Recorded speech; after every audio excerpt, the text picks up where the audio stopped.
arkaan ra'iisul wasaarahooda oo booqasho ugu yimid isagoo isla maantay dhagax dhigay garoonka diyaaradaha magaalada Barawe.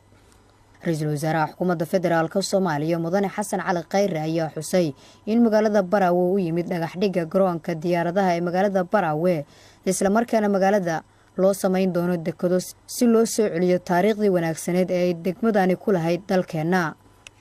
waxaan ku nabadgelin aeroboorkiina dhagax dhigno si loo bilaabo dhismaha aeroboorkiina waxaan ku nabadgelin madaxweynaha dowlad goboleedkiina iyo madaxda dowlad goboleedkiina kulligiina ku dhiirigelino magaalo madaxdu waa Barawe waa inaan Barawe soo guuro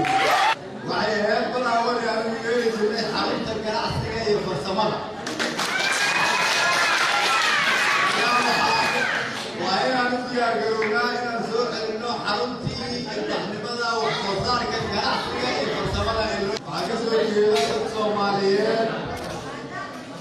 oo ka soo jeeda qarniyo badan oo waagii hore la dhihi jiray weyte. Ra'iisul wasaaraha xukuumadda federaalka Soomaaliya wafdigiisa ayaa kulan isxaqoraysi ah waxay magaalada Barawe kula yeesheen qaybaha kala duwan ee bulshada waxaana goobjoog ka ahaa madaxweynaha iyo gudoomiyaha golaha wakiilada Koonfur Galbeed Soomaaliya ergeyga gaarka ee qaramada midoobay u qaabilsan arrimaha Soomaaliya safiirka midowga Yurub safiirka midowga Afrika iyo marti sharaf kale. Nabadoon Abuukar Kamaal oo ku hadlayay magaca dadka deegaanka ayaa ra'iisul wasaaraha xukuumadda warbixin ka siiyay baahiyaha ka jira degmada Barawe ee xarunta maamulka Koonfur Galbeed ee ay doonayaan in wax lagala qabto. Soomaaliya maanta madaxdeedii oo maanta xukunka haysay aad maanta ku filaynay inay maanta noo yimaadaan waxa u soo hormaray hadda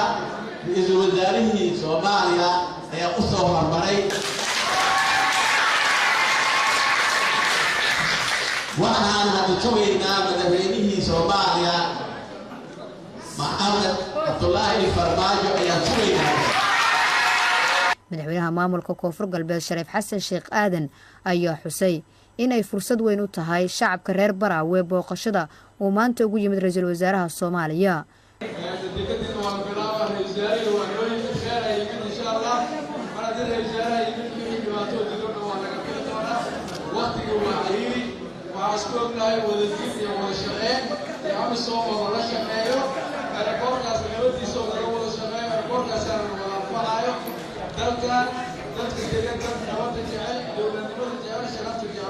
Ra'iisul wasaaraha xukuumadda Jamhuuriyadda Federaalka Soomaaliya oo khudbad dheer u jeediyay shacabka reer Barawe ayaa tilmaamay in looga baahan yahay shacabka inay ka qayb qaataan dagaalada dalka looga xoreynayo deegaanada ay weli kaga sugan yihiin kooxaha argagixisadu isla markaana degmada ay sii joogi doonaan qaybaha ay kala duwan ee ciidamada qalabka sida si loo xoojiyo ammaanka degmada. waxaan idinku nimid inaan idiin sheegno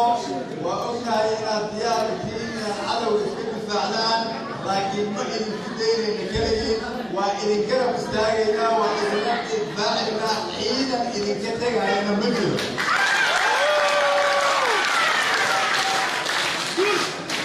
marka ugu dambaysa reer Barawe waa inaad idinku magaalada aftigeeda u istaagtaan reer Koonfur Galbeed waa inay ciidankooda qortaan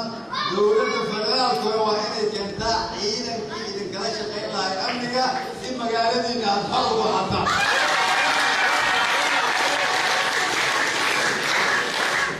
Nasr Bashiir Cali warbaahinta qaranka magaalada Muqdisho.